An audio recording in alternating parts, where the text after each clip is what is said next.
ప్రియ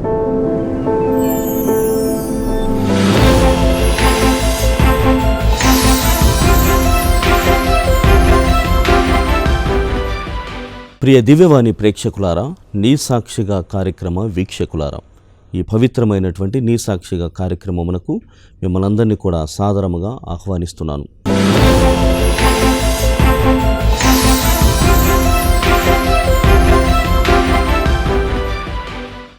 ఈనాటి నీ సాక్షిగా కార్యక్రమంలో మనం గమనించబోయేటువంటి ప్రత్యేక సాక్ష్యము కెదాసి కవిత గారి పవిత్రమైనటువంటి సాక్ష్యం.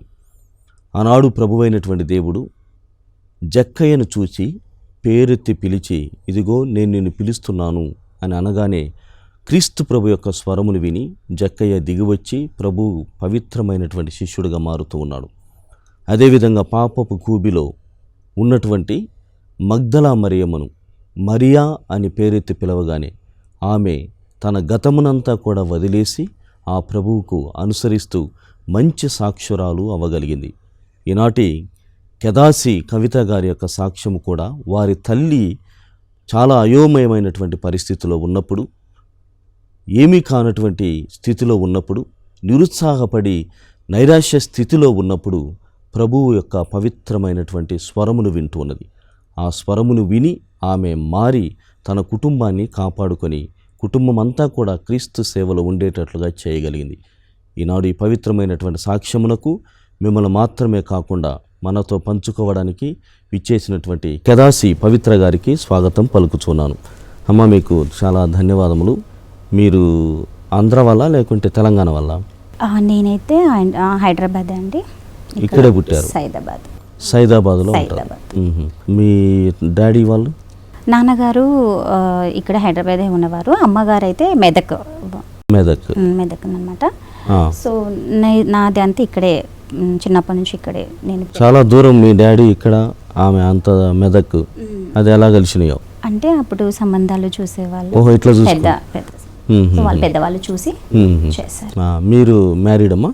నేను మ్యారీడ్. ఎంతమంది పిల్లలు? 2 పిల్లలు, పాప బాబు. ఏం పేర్లో? పాప పేరు గ్రేసీ, బాబు పేరు ఆండ్రూ. మీ సార్ ఏం చేస్తాడు?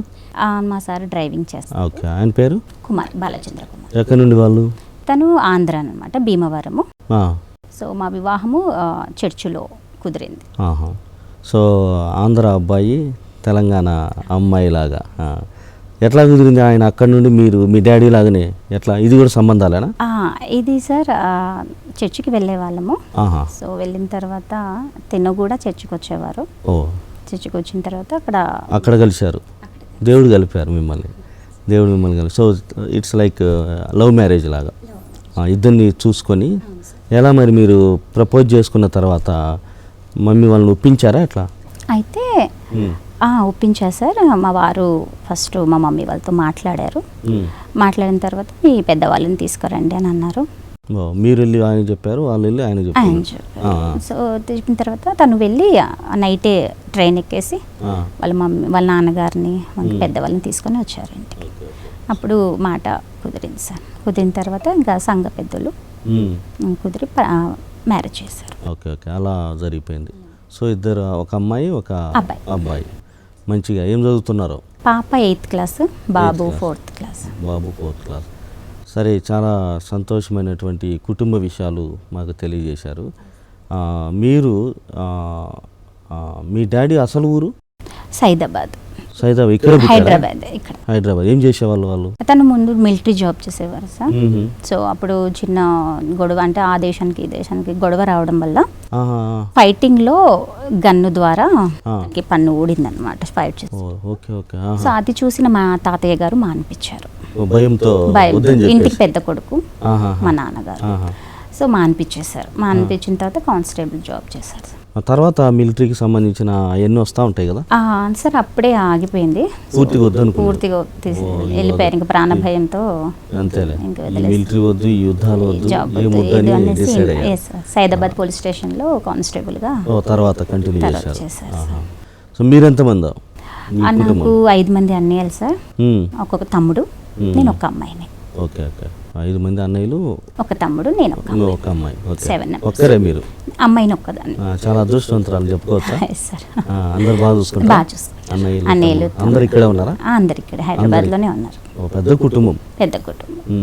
అమ్మ ఏం చేసేవారు? అమ్మ బిజినెస్ చేసేది సార్. మమ్మీ కూడా ఏం బిజినెస్? విగ్రహాల బిజినెస్ చేసేది.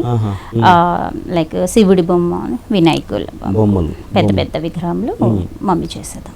అంటే ఇప్పుడు మనకు ఇక్కడ రోడ్ల మీద పెట్టి పెద్దవి అమ్ముతారు. పెద్దవి అలాంటిది మాకు షాప్ ఉండేది. చాలా పెద్ద షాప్లో ఉండేది. సో మంచి బిజినెస్. మంచి బిజినెస్ సార్. చాలా. అమ్మ చేస్తారా, డాడీ చేస్తారా? లేదు, డాడీ అటు అండ్ మమ్మీ తను చాలా స్ట్రాంగ్ కాబట్టి తన కాళ్ళ మీద తను నుంచునేది. సో మమ్మల్ని అందరినీ చూసుకుంటూ మా నాన్నగారు మిలిటరీలో ఉన్నప్పటి నుంచి స్టార్ట్ అయింది. అది అలా కంటిన్యూ చేసుకుంటూ వచ్చింది. ఇప్పుడు మీరేమన్నా ఏమనుకోకపోతే మామూలుగా అడుగుతున్నాను, ఇప్పుడు అమ్మకు ఆ విద్య ఎలా వచ్చింది? ఆ విగ్రహాలు చేసే విద్య అది చిన్నప్పటి నుంచి తను కష్టపడుతూ పెరిగింది సార్. చిన్నప్పటి నుంచి తనకు బాగా కష్టం అంటే ఇష్టం. సో అమ్మమ్మ వాళ్ళ దగ్గర నుంచి చెట్లు ఎక్కడము, కాయలు కోయడము అలాంటివి ఇష్టం అన్నమాట. బాగా కష్టపడే తత్వం ఉంది. సో ఈ యొక్క దానికి ఈ బిజినెస్ అయితే బాగుంటుందని మాట్లాడుకొని అక్కడ యాక్చువల్లీ తోటి వాళ్ళు కూడా అదే బిజినెస్ చేస్తారు, మా వాళ్ళు కూడా. ఆ బిజినెస్లో మమ్మీ కూడా చేయడం మొదలు పెట్టింది. అవునా? సో అలా ఆమె నేర్చుకునేది, సొంతంగా సొంత బిజినెస్ వరకు చేయడం అంతవరకు వచ్చింది. చాలా సంతోషం అమ్మ. అయితే మరి అమ్మ జీవితంలో జరిగినటువంటి ఆ సంఘటన ఏమైంది అమ్మకి అసలు? అమ్మగారికి మమ్మీ ముందుకు చెప్పాలంటే చాలా భక్తి పరురాలు సార్. ఓకే. ఎలాంటి భక్తి? ఎలాంటి భక్తి అంటే సోమవారము, ఆదివారము, మంగళవారం అంటూ ప్రతిరోజు స్నానాలు చేసుకొని ఉపవాసాలు ఉంటూ దీపాలు ముట్టిస్తూ, మాకు కూడా ఏం పెట్టేది కాదు, ముందు పూజలు అవన్నీ చేసుకున్న తర్వాత మాకు పెట్టేది. అంత ఇష్టంగా పూజించేది మమ్మీ. మమ్మీకి చాలా ఇష్టము భజన చేయడం అన్నమాట. గుళ్ళోకి వెళ్ళి పాటలు పాడడం కూడా వచ్చు మమ్మీకి. సో మా సంతోషమాతరాలు భక్తివరాలు కాబట్టి ఎప్పుడు అదే ధ్యాసలో ఉండేది. అటు పూజకి, ఇటు బిజినెస్కి, ఇటు మాకు ఎవరి కాళ్ళకి టైం ఇచ్చేసేది మమ్మీ. ఎక్కువసేపు దేవుళ్ళలో గడిపేది బాగా అన్నమాట. అలాంటి టైంలో బిజినెస్ అనేది బాగా జరుగుతూ ఉంది. జరిగే టైంలో పక్కనే మా నాయనమ్మ వాళ్ళ తోడి కోడలు, మాకు చిన్న నాయనమ్మ అవుతుంది, తను ఇదే బిజినెస్ అన్నమాట. సో వారి ఇరుగురు మధ్యలో చిన్న మిస్అండర్స్టాండింగ్ వచ్చింది. బంధువులే, చిన్న అత్తమ్మ, చిన్న మిస్అండర్స్టాండింగ్ రావడం వల్ల గొడవలు స్టార్ట్ అయినాయి. గొడవలు రావడం వల్ల ఏంటంటే తను వెళ్ళి మంత్రాలు అక్కడికి వెళ్ళిపోయింది. ఆమె పక్కన ఆమె వెళ్ళిపోయి మమ్మీ పేరు మీద చేపించేసింది. బాలంత అనేసి ఒక రోగాన్ని, ఒక మాంత్రిక శక్తిని తన మీద ప్రయోగించింది. ఆ టైంలో అంత స్ట్రాంగ్గా ఉన్న మమ్మీ పూర్తిగా డిప్రెషన్లోకి వెళ్ళిపోయింది. చేతబడి చేయడం వల్ల పూర్తిగా డిప్రెషన్లోకి వెళ్ళిపోయింది. ఎంత మట్టికైతే అక్కడ బిజినెస్ చేయడం మానేసింది, ఇటు పిల్లల మీద ధ్యాస లేదు, ఆయన తన మీద తనకి కూడా ఎటువంటి ధ్యాస లేకపోయింది. అంత భయంకరమైన పరిస్థితులకి మమ్మీ వెళ్ళిపోయింది. అవును సార్.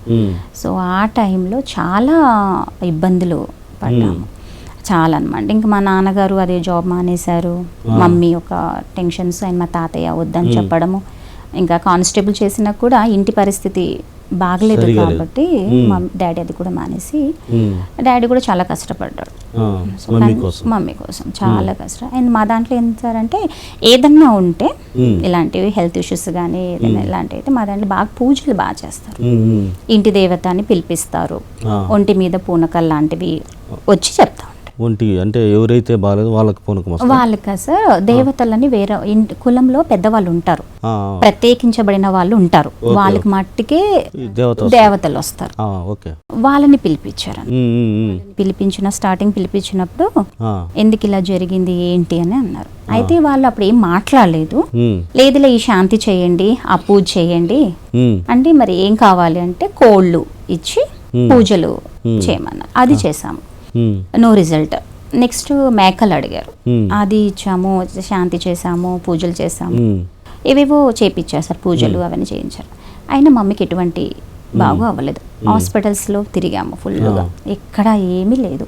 మమ్మీ ఫుల్గా ఏడుపు, అండ్ డిప్రెషన్, నా పిల్లలు ఆగమైపోతారు, నేను చచ్చిపోతాను అనే డిప్రెషన్లోకి మమ్మీ పూర్తిగా వెళ్ళిపోవడం జరిగింది. చాలా స్ట్రాంగ్ అండ్ చాలా ఫెయిత్, అందరినీ మొక్కింది. సో మళ్ళీ ఒకసారి ఇంటి వాళ్ళందరు పెద్దవాళ్ళు, మా నాన్నగారు అంటే వాళ్ళు అడిగారు, మళ్ళీ ఒకసారి పిలిపించారు మళ్ళీ ఇంటి దేవతలని. 7 మందిని కూర్చోబెట్టారు ఈసారి, 7గురిని.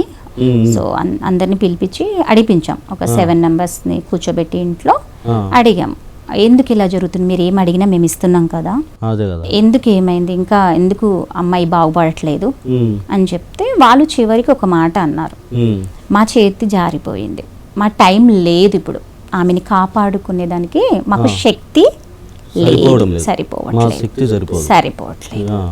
సో మీరు వచ్చే అమావాస్య కల్లా తను చచ్చిపోతుంది. అమ్మగారు ఒక 15 days టైం మాత్రమే ఉంది, అమావాస్య వస్తుంది, ఆ టైం కల్లా మమ్మీ చచ్చిపోతుంది. ప్రియ దివ్యవాణి ప్రేక్షకులారా, నీ సాక్షిగా కార్యక్రమంలో వచ్చిన విరామం తీసుకుందాం.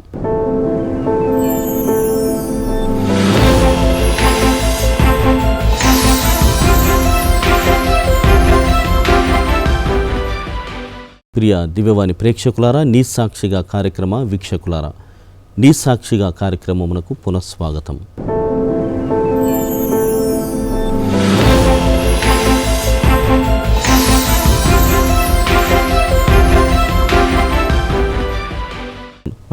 కదా అని చెప్పి మా కుల పెద్ద వాళ్ళతో, ఇంటి పెద్ద వాళ్ళతో, మా తాతయ్య వాళ్ళందరితో చెప్పారనమాట. ఆ టైంలో అందరూ బాగా ఏడవడము, నిరాశ చెందడము. సో మీరు కాపాడకపోతే ఎవరు కాపాడతారు, మిమ్మల్ని ఏది అడిగినా మిమ్మల్నే కదా మొక్కుతున్నాం, పుట్టిన నుంచి మిమ్మల్ని కదా మొక్కేది, మీరే కదా అన్ని చూసుకోవాలి, ఇప్పుడు మీరు ఇలా అంటే ఎలా అంటే, లేదు ఒక టైం ఉంటుంది, ఆ టైం దాటిపోయింది, మా చేతిలో కూడా ఆ టైం లేదు అని వాళ్ళు ఖచ్చితంగా చెప్పేశారు. చెప్పిన తర్వాత ఇంకా బాగా కన్నీళ్ళు ఇంకా అవన్నీ జరిగాయి. మా నాన్న కూడా కొంచెం డిప్రెషన్ వెళ్ళిపోయారు, ఆయన ఇంకా పూర్తిగా తాగడానికి బానిస అయిపోయారు కుటుంబాన్ని చూసేసి.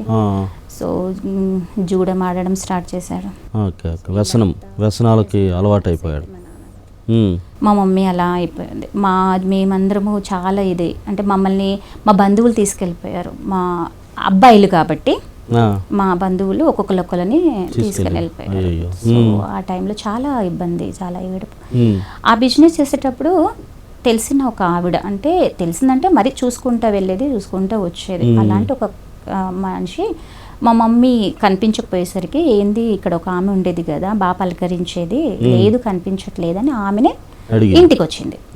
ఇంటికి వచ్చి అడిగితే అక్కడ ఉన్న వాళ్ళు చెప్పారు, ఆమె మొత్తం డిప్రెషన్ అనిపించి ఇలా వెళ్ళిపోయిందమ్మా, సో తను బాగా ఏడుస్తుంది, చచ్చిపోతుందంట, వచ్చే 15 days మాత్రమే టైం ఇచ్చారంట దేవుళ్ళు, సో ఇంకా దాటిపోయిందమ్మా అని అంటే, ఆ ఆంటీ గారు అవునా అంత పెద్దగా అయిందా, అయ్యో అని చెప్పి, అక్కడ చర్చ్ ఉంటుందమ్మా, ఒక చర్చ్ ఉంది, యేసయ్య గొప్ప దేవుడమ్మా, ఎవరికి వెళ్ళినా దేవుడు స్వస్థపరుస్తున్నాడు, ఏ విషయంలో అయినా సరే దేవుడిని మీ దగ్గర మీరు వెళ్ళండి, అడగండి, మీరు ఇన్ని చూసారు కదా, ఇంతమంది పూజలు అవన్నీ చేశారు కదా, ఒక్కసారి వెళ్తే తప్పేం లేదు కదా, బ్రతికితే మంచిదే కదా, 7 మంది పిల్లలు అంటున్నారు అనేసి అన్నారు.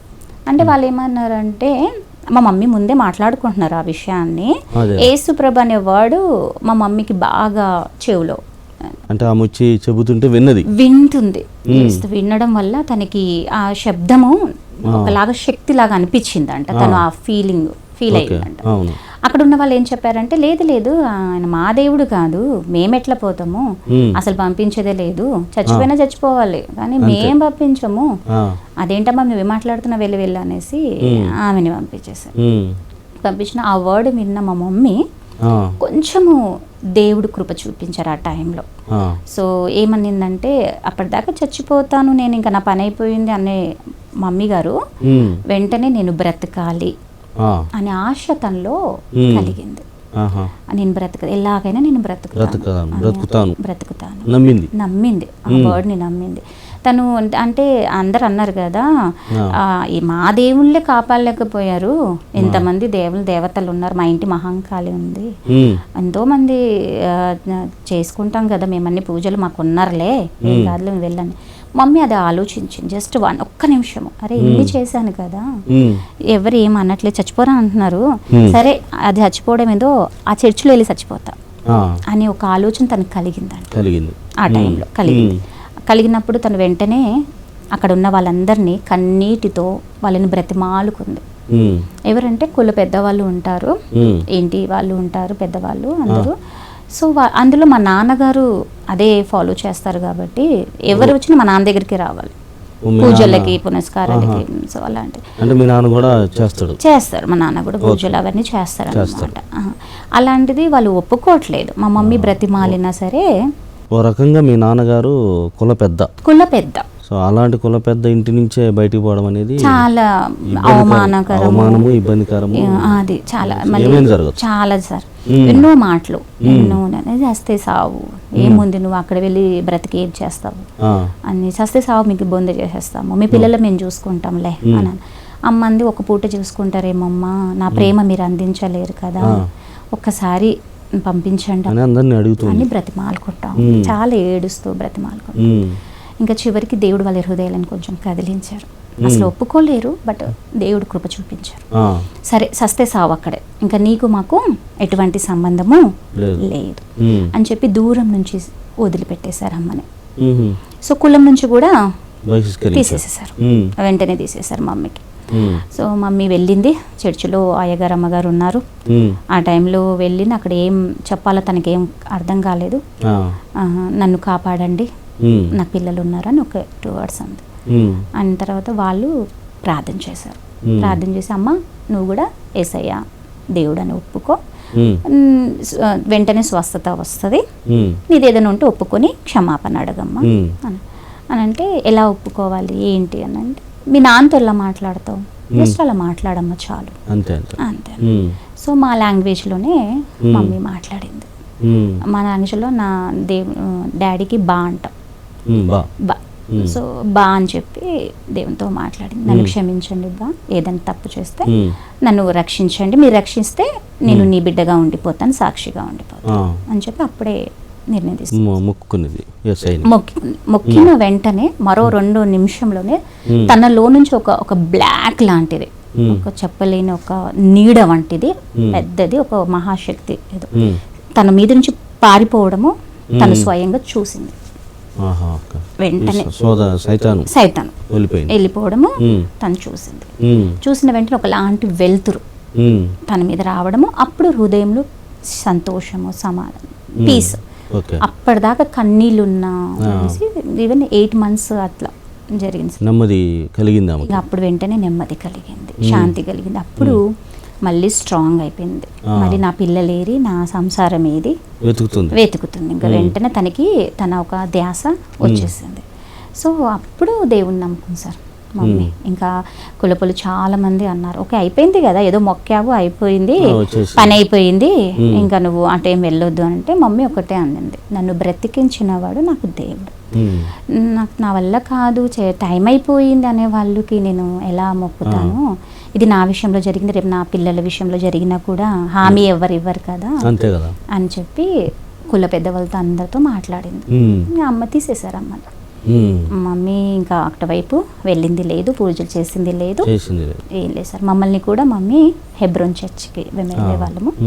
సో అయితే అమ్మా ఇప్పుడు ఒక చిన్న సందేహము, బా అని మీరు మీ డాడీని పిలిచేవాళ్ళు, ఎక్కడి నుంచి అసలు బా అనేది మంది కాదు కదా. మా లాంగ్వేజ్ ఎలాంటి సార్, కొన్ని కలివిడి ఉంటుంది సార్, ఇటు మార్వడీసు, ఇటు లంబాడీసు, ఇటు హిందీ, ఇవన్నీ కలవడి ఒక లాంగ్వేజ్ సార్.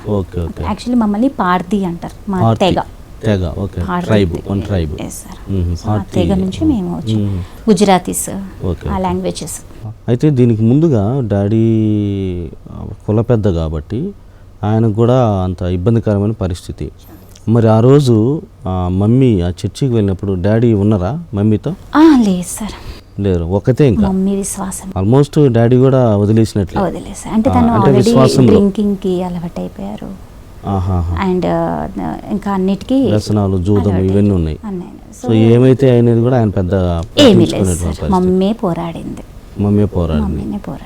7 members ని మమ్మీ నడిపించింది సార్. యాక్చువల్లీ మన వ్యక్తిగతమైనటువంటి జీవితంలో ముఖ్యంగా విశ్వాస పోరాటంలో స్వస్థత పొందిన తర్వాతనే ఎక్కువ శోధన ఉంటుంది, చాలా ఎక్కువ ఉంటుంది. ఎందుకంటే ఎంతోమందిని ఎదుర్కోవాలి, ఎంతోమందికి నిర్ధారణ చేయాలి. నువ్వు జరిగిన స్వస్థత నిజమే, నీకు జరుగుతున్నటువంటి అద్భుతమైనటువంటి కార్యాలు వాస్తవాలు. తర్వాత నీ వ్యక్తిగత జీవితాన్ని ఎక్కువగా ఇంకా పరిశీలన చేస్తారు, మామూలుగా టార్గెట్ చేయరు. ఇప్పుడు బైబిల్ పడతానే మీరు కూడా బైబిల్ పట్టే ఉన్నారు, పడతానే ఇంకా రకరకాలుగా బయట వాళ్ళు కాదు, ఇంటి చుట్టూ ఉన్న వాళ్ళే రకరకాలుగా అనుకుంటారు. అంటే మన విలువలతో కూడినటువంటి జీవితము, తర్వాత దానికి వ్యతిరేకంగా ఈ ప్రపంచము, ప్రపంచ విలువలు, ఈ రెండింటి మధ్య భయంకరమైనటువంటి ఘర్షణ ఉంటుంది, శోధన ఉంటుంది. సో ఇప్పుడు అమ్మ పూర్తిగా స్వస్థత పొందింది, పిల్లల విషయంలో ధ్యాస, మళ్ళీ వెతుక్కోవడం, పిల్లలు ఎక్కడెక్కడ ఉన్నారని అందరినీ కోడి వలె దగ్గర చేసుకోవడానికి ప్రయత్నం చేస్తుంది. అయితే ఇప్పుడు అమ్మగారు ఊరిలోనే ఉంటున్నారా, లేకుంటే బయటికి తొలగించారా? చెప్పారు మీరు ఆల్రెడీ. తీసేశారు సార్, కులం నుంచి తీసేశారు. ఇది జరిగి almost 30 years. 30 years. Yes sir. అంటే ఇంకా ఊర్లో లేదు, ఇంకా లేరు. అంటే అక్కడే ఉన్నారు, వాళ్ళ మధ్యలోనే ఉన్నారు, మమ్మీని చూస్తున్నారు. వాళ్ళ అవక్క అయిపోయారు, వాళ్ళకి తెలిసిందరే ఎలా ఉండేదమ్మే, ఎలా తిరిగి బాగుపడింది. వాళ్ళ దగ్గర మాటలు లేవు, మళ్ళీ మా దగ్గరికి వచ్చి ఉండమని బలవంతం చేయడానికి ఏమీ లేదు. బట్ అంటున్నారు, మాట వరుసకి అంటున్నారు, కానీ వాళ్ళకి తెలుసు ఆ పరిస్థితి ఏమి జరిగిందో ఏంటో తెలుసు. సో వారి మధ్యలోనే అమ్మ సాక్షిగానే ఉండింది, చాలా శ్రమలు అనుభవించింది సార్. అటు శోధనలు ఎక్కువైపోయినాయి, మమ్మీ డాడీ మాట విన్నట్లా. అండ్ కులపలు ఏదో ఒకటి అంటేనే ఉన్న, బొట్టు తీసేసావు, అది మా పూజలు ఉంటే రమ్మంటే రావు, మేము పెట్టింది తినవు, ఎక్కడికి రమ్మన్న రావు, సో ఇది సపరేట్ అయిపోయావు, మొండమోసినట్టుగా అట్లా ఎన్నో అన్నారు అమ్మకి. అవన్నీ ఎదుర్కొంటే హ్యాపీగా వాళ్ళందరి కోసం మమ్మీ ప్రార్థన చేస్తాము.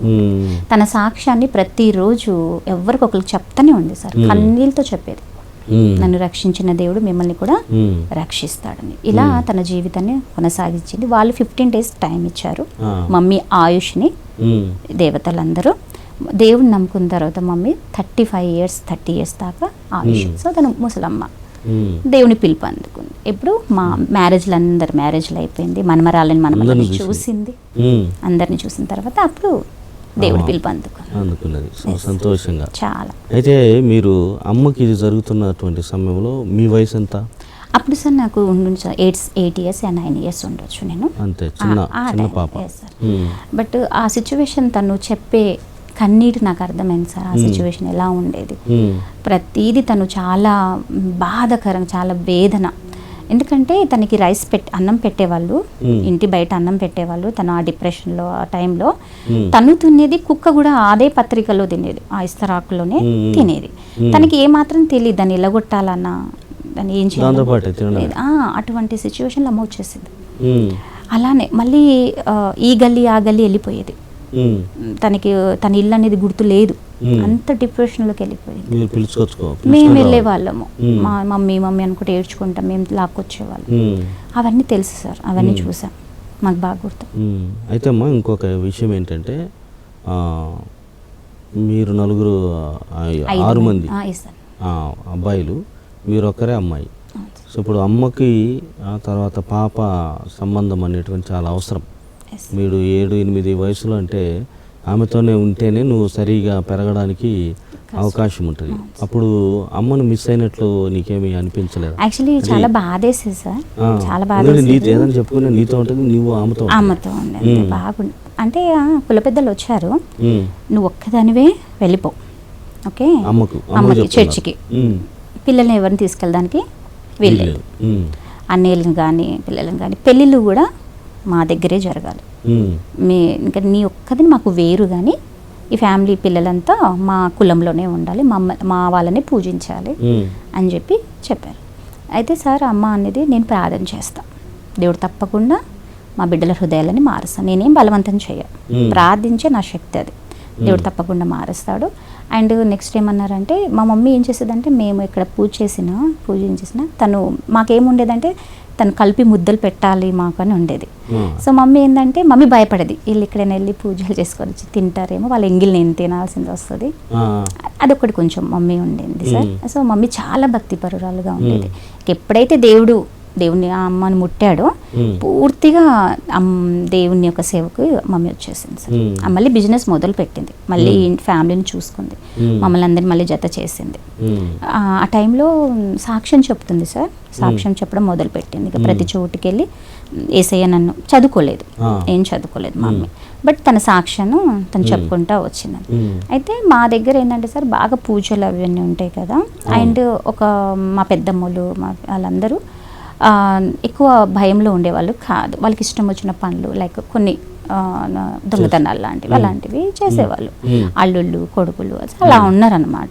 అది అయితే వాళ్ళకు కూడా మమ్మీ చాలా చెప్పింది. సో మా పెద్దమ్మకి ఒక్కొక్కరికి 12 మంది పిల్లలు, మా పెద్దమ్మకి 12 మంది, మా మమ్మీకి 7 మంది. అలా వాళ్ళ రిలేషన్ చాలా మందికి పెద్దమ్మ చిన్నమ్మలు పిల్లలు అనమాట. సో వాళ్ళందరికీ మమ్మీ వెళ్ళి ఇది తప్పు, ఇది కరెక్ట్ కాదు, ఇక్కడైతే చూసి వదిలేస్తారు, వాళ్ళు ఏం పట్టించుకొని మన యేసయ్య మాత్రం మారుస్తాడు, మన జీవితాలని మారుస్తాడు అని చెప్పేశారు. ప్రియ దివ్యవాణి ప్రేక్షకులారా, కెదాసి కవిత గారి జీవితంలో ముఖ్యముగా వారి తల్లి జీవితంలో జరిగినటువంటి అనేకమైనటువంటి సంఘటనలను మనం విని ఉన్నాం. మరి వచ్చే వారం ఆమె వ్యక్తిగత జీవితంలో, మరి ముఖ్యంగా దాంపత్య సంసార జీవితంలో కలిగినటువంటి శోధనలు కావచ్చు, లేకుంటే ప్రభు హస్తము వారిని వారి బిడ్డల్ని ఏ విధంగా కాపాడిందో తెలుసుకోవడానికి ప్రయత్నం చేద్దాం.